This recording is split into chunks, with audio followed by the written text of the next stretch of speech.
नमस्कार दोस्तों, स्वागत है हमारा यूट्यूब चैनल श्वेता कलाकार में। और मैं श्वेता सिंह आज हूँ भुवनेश्वर में। तो आज से शुरू होगी, मतलब आज हम कवर करेंगे जगन्नाथपुरी का भव्य मंदिर और वहाँ के दर्शन करेंगे। इसके बाद का प्लान है कि एक दो मंदिर जो और है वो एक्सप्लोर करें।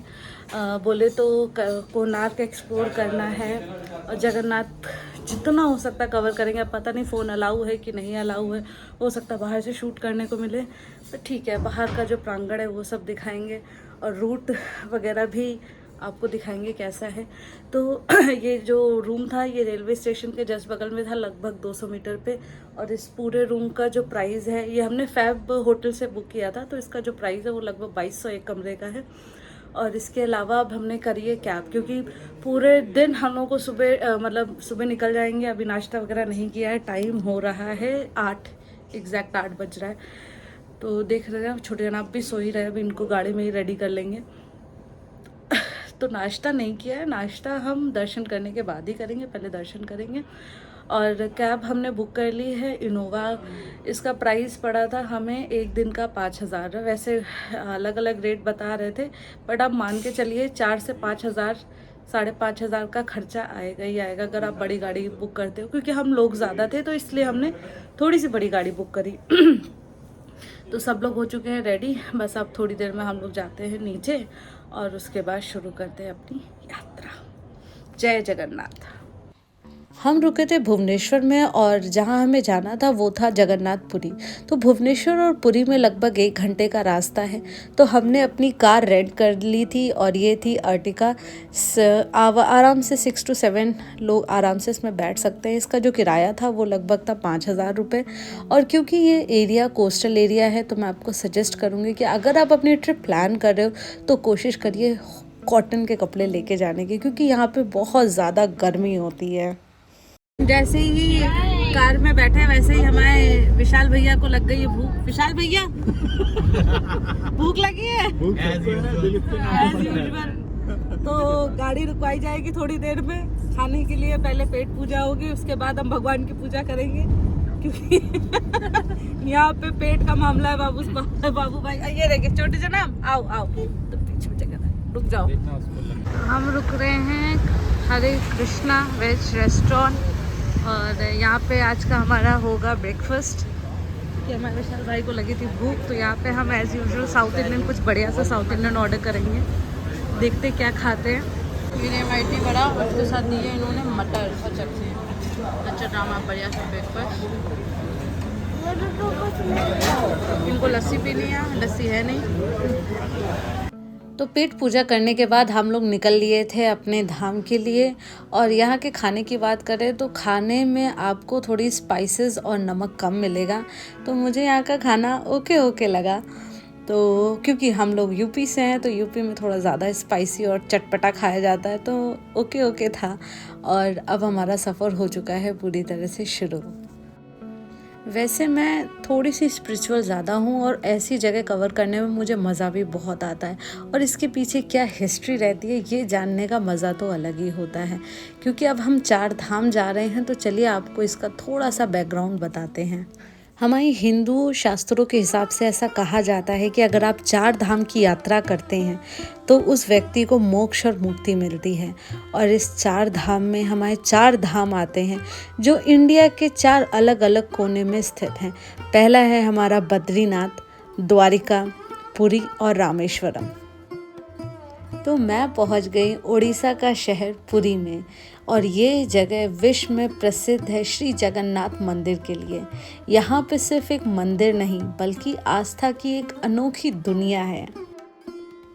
इसके पीछे की जो स्टोरी है वो बहुत ही ज़्यादा इंटरेस्टिंग है। ऐसा कहा जाता है महाभारत के युद्ध के बाद दुर्योधन की जो माता थी गांधारी, उन्होंने भगवान श्री कृष्ण को श्राप दिया कि जिस तरह से कौरव वंश का नष्ट हुआ है उसी तरह से यदुवंश भी नष्ट हो जाएगा। और इसके पीछे दूसरी स्टोरी ये भी है कि भगवान जब राम इस धरती पे आए और उन्होंने जब अपना वनवास शुरू किया तब उनको 2 भाई मिले थे, बाली और सुग्रीव। तो सुग्रीव के कहने पे जब उन्होंने बाली का वध किया था तो छुप करके जब उन्होंने धनुष बाण मारा था तो बाली ने भी उनको श्राप दिया था कि जिस तरह से तुमने मेरी हत्या की है इसी तरह से छुप करके मैं भी तुम्हारी हत्या करूँगा अगले जन्म में, जो कि श्री कृष्ण का जन्म था। तभी जब महाभारत का युद्ध समाप्त हो गया था, भगवान श्री कृष्ण आराम कर रहे थे, तभी बाली जो कि शिकारी के रूप में आए और उनको धनुष बाण से छल्ली कर दिया। हम आ चुके हैं जगन्नाथपुरी और हमने अपनी गाड़ी और शिवाय बैठा ऑटो में। हमने अपनी गाड़ी पार्किंग में लगा दी है और तो ये मंदिर तो सामने ही है, ये रिक्शे से जा रहे तो हमें सामने वाले के हम उतरे पीछे वाले द्वार पे और यहाँ से हम लोग थोड़ा सा पैदल चलेंगे, उसके बाद एंटर करेंगे। अभी टिकट्स वगैरह का क्या है आपको हम थोड़ी देर में बताते हैं। तो भगवान कृष्ण की जो शरीर था, जो पार्थिव शरीर था, वो पांडवों को मिला और पांडवों में सबसे पहले अर्जुन को मिला। तो जब पांडवों ने उनका अंतिम संस्कार किया पर दिल वैसा का वैसा धड़कता रहा, तो उस दिल को भगवान के श्री कृष्ण के दिल को उस लकड़ी के गट्ठे पे रख करके जल में प्रवाहित कर दिया और वो लकड़ी का गट्ठा, वो जो लकड़ी का टुकड़ा था, वो जा कर के रुका उड़ीसा के समुद्र तट पे, पुरी के बिल्कुल करीब में। फिर पुरी के जो राजा थे इंद्रव्युम, उनके सपने में भगवान श्री कृष्ण ने साक्षात दर्शन दिए कि आपको एक लकड़ी का टुकड़ा समुद्र तट के बिल्कुल करीब में मिलेगा और उस लकड़ी के टुकड़े से आपको मेरी मूर्ति का निर्माण करना है। बट स्टोरी अभी यहाँ पे ख़त्म नहीं हुई है। उन्होंने जब वहाँ पे जाके देखा तो वाकई उनको एक लकड़ी का टुकड़ा मिला और जब वो वहाँ उसको ले करके आए तो उन्होंने उसकी मूर्ति का निर्माण करना शुरू कर दिया। बट इतना आसान नहीं था भगवान की मूर्ति बनाना, काफ़ी टाइम हो गया बट मूर्ति बन ही नहीं पा रही थी क्योंकि 1 इंच जो है हथौड़ी उसके अंदर जा ही नहीं रही थी। और फिर से भगवान विष्णु ने उनको सपने दिया कि इसका निर्माण विश्वकर्मा कर सकते हैं, आप उनकी उपासना करिए, उनकी पूजा करिए, वही मेरी मूर्ति का निर्माण। राजा इंद्रव्युम बहुत ज़्यादा तपस्वी और बहुत ज़्यादा पूजा पाठ करते थे। तब भगवान विश्वकर्मा ने उन्हें दर्शन दिया और उन्होंने कहा ये मूर्ति का निर्माण मैं करूँगा। और वो एक शिल्पकार के रूप में आए। उन्होंने कुछ शर्त रखी कि इस मूर्ति का मैं निर्माण 20 दिन में कर दूँगा। बट एक दिन वो जब निर्माण कर रहे थे, लगभग 15 दिन हो चुके थे, उनकी बीवी जब वहाँ से गुजर रही थी, उन्होंने आवाज़ नहीं सुनी कि किसी तरह से मूर्ति नहीं बन रही, तो उन्हें चिंता हुई और उन्होंने गेट खुलवा दिया। और जैसे वो लोग एंटर करे तभी वो अंतर ध्यान हो गया और उन्होंने भविष्यवाणी की कि मैंने आपसे मना किया था कि आप मेरे कमरे में मत आइएगा, बट मैंने वो ब्रह्म पदार्थ मूर्ति में लगा दिया है। और वो मूर्ति कि अगर आप देखेंगे तो सिर्फ चेहरा है, नीचे का धड़ नहीं है। तो ऐसा कहा जाता है कि उनके पैर और हाथ नहीं है, फिर भी वो अधूरी मूर्ति पूरी है क्योंकि वहाँ पे भगवान श्री कृष्ण का दिल धड़कता है और भगवान श्री कृष्ण अपने भाई बलराम और सुभद्रा के साथ उस मंदिर में विराजमान हैं। तो ये थी हमारी धाम की, पूरी धाम की बहुत ही प्यारी सी कहानी। तो हमें तो बहुत अच्छे दर्शन हुए और बाकी तो मैं आपको क्या बताऊँ, मैं हर सनातनी को यही कहूँगी कि अगर आपके पास मौका है और पैसे हैं और समय है तो आप निकल जाओ अपनी 4 धाम यात्रा। तो जगन्नाथ के दर्शन होते हैं पूर्ण और अब हम लोग निकल चुके हैं अपने अगले मंदिर के लिए, जो कि कहा जाता है कि भगवान श्री कृष्ण के जो पुत्र थे सांब, उन्होंने बनवाया था। तो उसके पीछे की भी जो स्टोरी है वो भी बहुत सुंदर है। चलिए चलते हैं आगे। यहाँ के दर्शन कंप्लीट करने के बाद अब हम लोग जाएंगे अपनी कैब में और उसके बाद निकलेंगे कोणार्क। अभी वो टेम्पल बाकी है और हालत से आप हमारी देख ही सकते हैं कि क्या बुरी हालत हो रखी है। चारू की तो और बुरी हालत हो रखी थी, उसको चक्कर आ गया था क्योंकि धूप बहुत है। और वैसे भी कोस्टल एरिया है तो यहाँ पे आपको धूप बहुत मिलेगी और ह्यूमिडिटी बहुत है। तो चलते हैं गाड़ी में भाई। आ गया। Konark sun temple world heritage site में आता है और उसकी जो नक्काशी है वो देखने लायक है। ऐसा कहा जाता है उस पे जो नक्काशी है उसी से कहीं ना कहीं कामा सूत्र लिखी गई है, तो वो चीज़ भी कहीं ना कहीं बहुत इंटरेस्टिंग होगी और देखने लायक होगी। तो चलिए बढ़ते हैं आगे। ओह भाई, तो हम लोग आ गए हैं कोणार्क और बाल टाई कर लिए हैं क्योंकि धूप बहुत ज़्यादा एक्सट्रीम धूप है। तो यहाँ पे छाते हमने रेंट पे ले लिए थे, 50 रुपए का एक छाता था।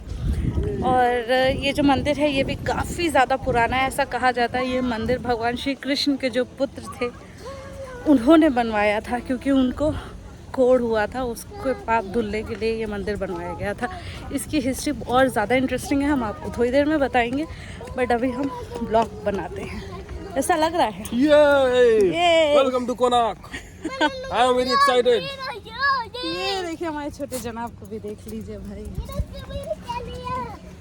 होते लिंगराज भुवनेश्वर सबसे वर्ल्ड आगे लिंगराज पुरी कोणार्क ये संगम करे नरसिंह देव राजा बनाया था, उड़ीसा की राजा नरसिंह देव। गंगा डायनेस्टी, गंगा वंश, प्रथम गंगा। इसको 1243 से स्टार्टिंग किया, 1255 से कम्प्लीट किया। 1200 आदि में 12 साल में 5 मंदिर को कम्प्लीट कर दिया, एक लाइन में 5 टेम्पल। फर्स्ट होते नाट्य मंडप, उड़ीसा में जो ओडिसी होता है ना, उड़िया डांसर 128 मुद्रा, सब देवता से डांसर करते म्यूजिकल। ये जो बड़ा वाला देखा ये होता है ऑडियंस हॉल, इसका पीछे होता मेन टेम्पल। मेन टेम्पल तोड़ दिया ब्रिटिश। अच्छा, तोड़ दिया। मेन टेम्पल का पीछे होते सूर्य की पत्नी छाया और संध्या। इसका पीछे जो बड़ा मंदिर तोड़ दिया, इसका पर में था 53 टन का मैग्नेट है ऊपर में, नीचे 10 टन और ऊपर 53 टन। बीच में हैंगिंग थी मूर्ति, हवा में थी सूर्य का मूर्ति, अष्ट धातु। ये होता पूरा सूर्य निकलेंगे सीधा जाता अंदर में लाइट। जो हैंगिंग थी मूर्ति, इसका मत्था के ऊपर में लाइट गिरता था। अच्छा, ये जो मैग्नेट था, ये जो समुद्र का अंदर में जो जहाज जाना नहीं होते, पानी की जहाज, जहाज में कंपास होते हैं, ये मैग्नेट क्या करते हैं, जहाज को खींच के तोड़ देते हैं। इसलिए ब्रिटिश लोग इसको तोड़ के लंदन में रखा। 1903 से गेट बंद किया, 1903, अभी 2025। तो मैग्नेट तोड़ दिया, मैग्नेट ले गया ब्रिटिश। मूर्ति मैग्नेट है, गोल्डन कलश ले गया। 1903 से बंद करके चला गया। अभी मोदी बोल दिया खोलने के लिए, चालू हो गया काम। अच्छा, 2026 को गेट खोलेगा। अरे वाह, वेरी गुड। तो सेंट्रल गवर्नमेंट अंडर में, ये उड़ीसा में कि स्टेट में, अच्छा, केंद्र आर्कोलॉजिकल डिपार्टमेंट है। सामने घोड़ा तो 7, राइट साइड 4, लेफ्ट साइड में 3। चक्का होते 24 चक्का, 12 इस साइड में 12 उस साइड में। सूर्य की चैरियट है, रात 24 चक्का होते 24 घंटे, एक साइड में दिन का, एक साइड में नाइट का। वो दिन में देखेंगे सारे भगवान का मूर्ति, साउथ साइड में। नॉर्थ में देखेंगे सारे कामसूत्र का मूर्ति। फिर भी हस्बैंड दिन में क्या करना, नाइट में क्या करना। ये साइड में लाइट गिरते हैं, सूर्य का लाइट, वो साइड में लाइट गिरते नहीं। अभी देखिए दिखाएंगे ना प्रैक्टिकल।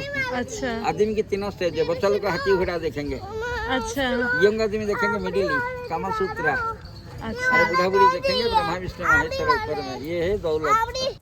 सांब भगवान श्री कृष्ण और जामवंती के पुत्र थे और एक दिन उन्होंने ऋषि मुनि दुर्वासा को उनके शरीर को देख करके हंस दिया, तो उन्होंने उन्हें कुष्ठ रोग होने का श्राप दे दिया। श्राप में तो दुर्वासा ऋषि माहिर थे, हर किसी को श्राप देते रहते थे। उस श्राप को दूर करने के लिए सांब इस जगह पे आए और उन्होंने 12 साल तक अपनी तपस्या और पूजा करी। उस कुष्ठ रोग को दूर करने के लिए 3 चीज़ें बहुत महत्वपूर्ण थी। ऐसा कहा जाता है कि यहाँ पे सूर्य भगवान की सबसे पहली किरण यहाँ पे गिरती है। तो पहले थी सनलाइट, दूसरा था यहाँ पे आप आसपास देखेंगे तो बहुत सारे आपको नीम के पेड़ मिलेंगे, और तीसरा था समुद्र का वो नमकीन पानी। इन तीनों के वजह से कहीं ना कहीं वो अपने कुष्ठ रोग को दूर कर पाए और उन्होंने भगवान सूर्य देव की भी बहुत पूजा आराधना करी। उससे खुश होकर के भगवान सूर्य ने उनका कुष्ठ रोग दूर कर दिया, जिस कारणवश सांब ने भगवान सूर्य का उपहार के रूप में इस मंदिर का निर्माण कराया। तो इस मंदिर में अगर आप चित्रकला भी देखेंगे तो बहुत बेहतरीन और बहुत ही अलग है, जिसमें हमारे हिंदू शास्त्रों के बारे में बताया गया है। इस चक्र में 6 प्रहर दिखाए गए कि किस तरह से एक ह्यूमन एक्टिविटी पूरे सुबह से लेके शाम तक शुरू होती है। तो हर एक चीज़ इसमें डिटेल में दी गई है, बहुत अलग है और ये चीज़ वाकई देखने लायक है। तो ये थी हमारी छोटी सी कहानी और इसके बारे में आपको और एक इंटरेस्टिंग सी बात बताती हूँ। इस मंदिर की खास बात ये थी कि यहाँ पे जो सूर्य देवता की मूर्ति थी वो हवा में तैरती थी, क्योंकि दोनों ऊपर और नीचे दोनों की तरफ मैग्नेट लगा हुआ था और वो मैग्नेट बहुत ही ज़्यादा पावरफुल था, जिसके वजह से ब्रिटिशर्स की नाव डगमगा जाती थी। तो उन्होंने इस मंदिर को तोड़ दिया और वो सारा मैग्नेट लेकर के चले गए। तो ये थी हमारी छोटी सी स्टोरी।